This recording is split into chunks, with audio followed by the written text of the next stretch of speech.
Today we are doing more with absolute value inequalities.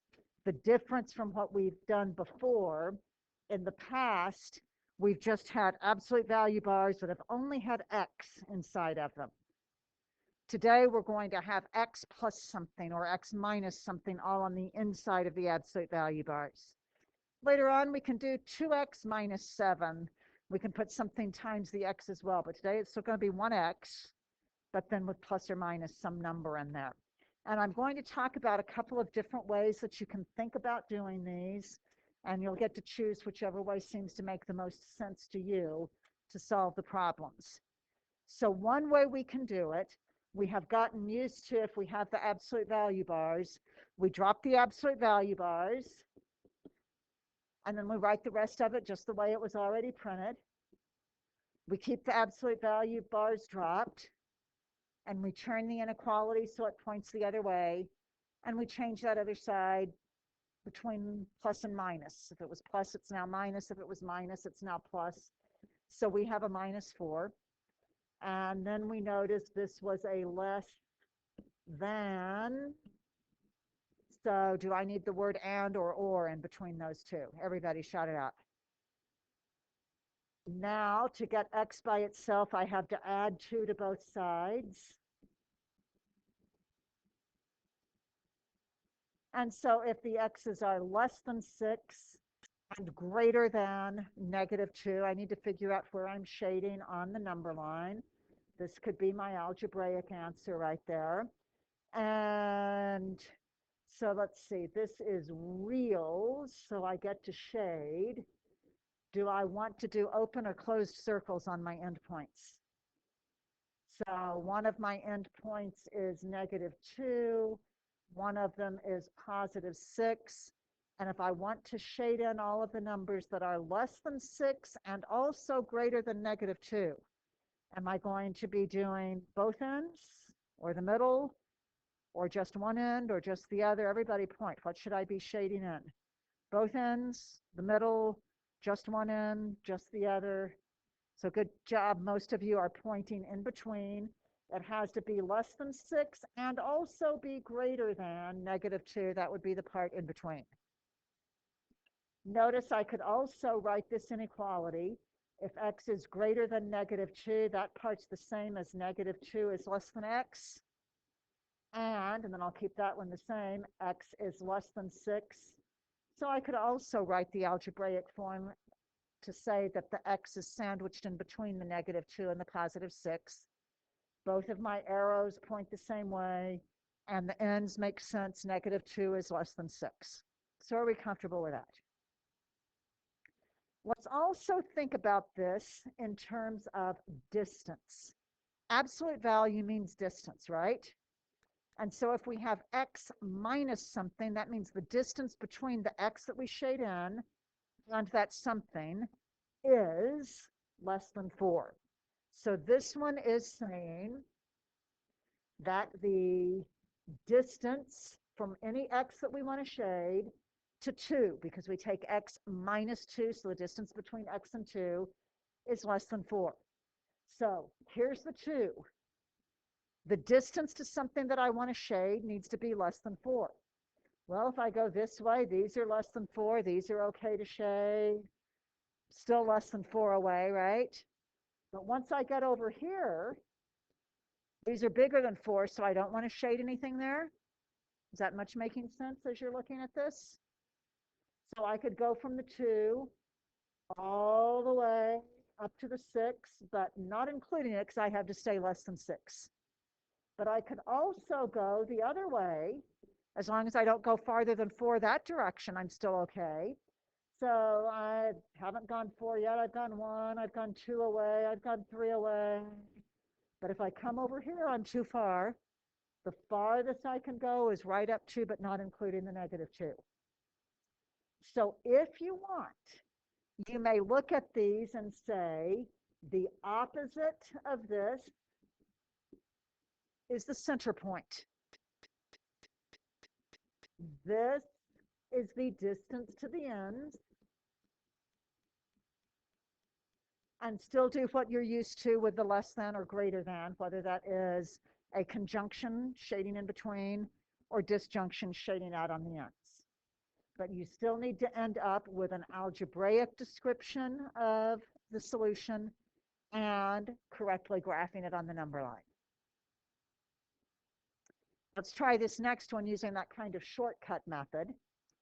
So if I want to do this with the shortcut method, I can look at this and say that this is the distance from x to what? No, x minus -3, because you're subtracting. When you take the distance between 5 and 2 is 5 minus 2. The distance between 10 and 7 is 10 minus 7. So the distance from x to the -3, we had to take the opposite of that for the center point.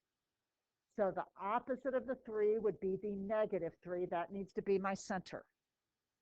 How far can I go to each end? Well, 2 to get to the endpoints, regardless of whether I'm talking about in between or on the outside. I can go 2 away. So 2 away would be to the -1 is going to be one of my critical values, one of my endpoints. -3, go back this way 2, and I get to the -5. This one is integers, so I'm doing dots, not shading in between the integer values. Will I actually include -1 and -5? Mateo, why? Less than or equal, so yes, I include my endpoints. This is less than. Less than. Everybody, is that in between? Is that on the outsides, or just one end or the other? If we have a less than, is that conjunction or disjunction? Everybody silently point. Which part do I want to shade? That says a less than, which means the conjunction on the inside. So I need to then put dots on all of my integers that are in between. And I need to write my algebraic solution using these critical values of -5 and -1. My x needs to be in between and including the -5 and the -1. Does that make sense to everybody? Now, if you prefer doing it the way where you're writing everything out, it is still okay to drop the absolute value bars and say x plus 3. Keep the rest of it the way it was printed. Put your conjunction in between. Keep your absolute value bars dropped. Turn your inequality the other way. Change whether it's a positive or a negative. Subtract 5 on both sides. Or, I'm sorry, subtract 3 on both sides.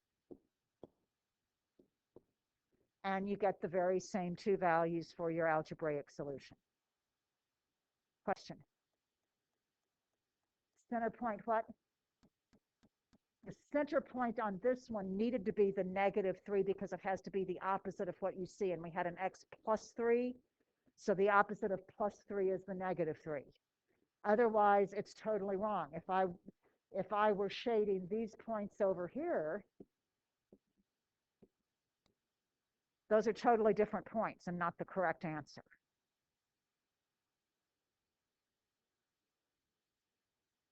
Okay, let's try one now. This time I've got a greater than sign in there. Let's get the number line up where I can see it. So the opposite of what you see inside of there needs to be your center. So Daniel, what's going to be my center on this one? Since I see a -3, my center needs to be a +3. That doesn't mean I shade it. I don't know yet which direction I'm going. My distance then needs to be more than 5 away. So I'm going to go from that center to the endpoints. I'm going to go 5 each way. So if I go 5 this way, I get to the 8. If I go 5 this way, 1, 2, 3, 4, 5, I get to the -2. This one is reals. So I know I can put a circle on that. It's either going to be open or closed, but I know I actually do something with my endpoint since it's reals. And Addie, should I fill those circles in or not? It's just greater than, it doesn't have an equal in there. This one, yeah, Melissa? The center's 3. The distance to my endpoints is 5. So if I'm at 3 and I go 5 that way, I get to -2. And if I go 5 to the right, I get to +8.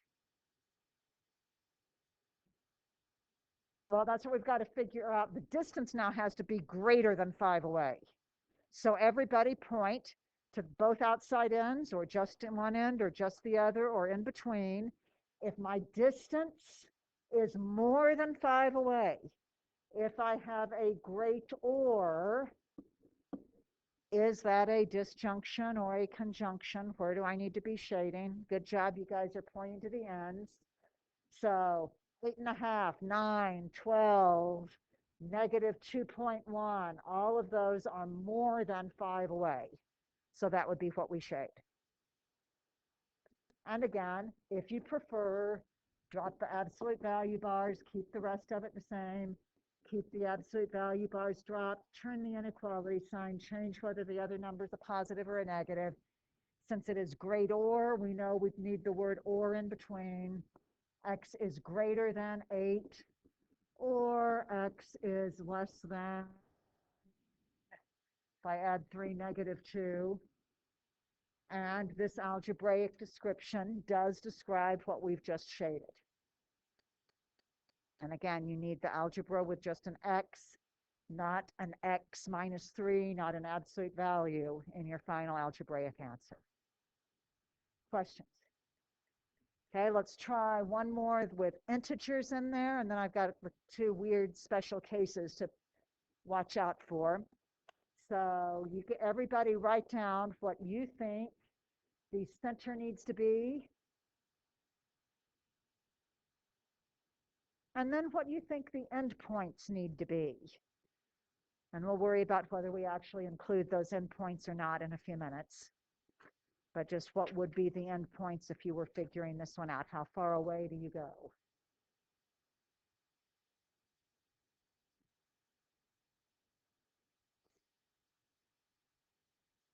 Elias, what do you think the center is? How many others think the center's -2? And Alex, how far away do I go to get to my ends? So what would that put me on if I went 4 to the right? And if I go the other way? If you like, you can draw those dotted lines if that helps you, especially on an integer one as you're trying to figure out what are you going to color in. So if I want great or, which way am I going to shade? Everybody point for me. So we're going to be shading the ends. Do I shade those critical values? Nope, no equal bar. So I've got to go more than 4 to the right, which means 3, 4. Hopefully you didn't draw quite such a long number line as what I've got up here. You want at least dots on 3 and 4, but if your number line goes farther, you have to go till you get to the end of your number line. Same thing here. We need to go more than 4 to the left. -6 would be 4, but we need to go more than that, so we don't shade the -6. We have no equal bar. Need at least dots on the -7 and -8. If your number line, like mine, keeps going farther, dots all the way till you get to the end of your number line. Question? No, no, we never do open circles on an integer graph. It's only closed ones. Because open circles say 3 doesn't work. An open circle would say 3 is not an answer. 3 is an answer, so we have to shade it. We shade the things that are answers.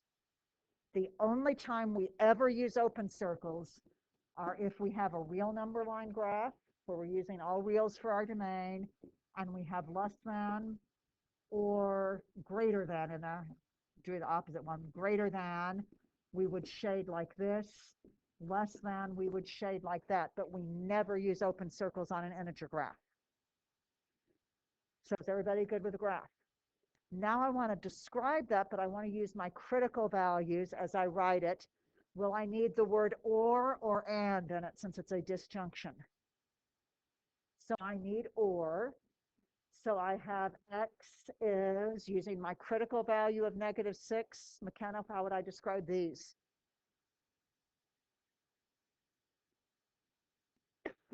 Or, and how would I describe these over here, Caden, using my critical value of 2? And that would be my algebraic solution with x, not absolute value of x, not x plus 2. Does that make sense? Yes.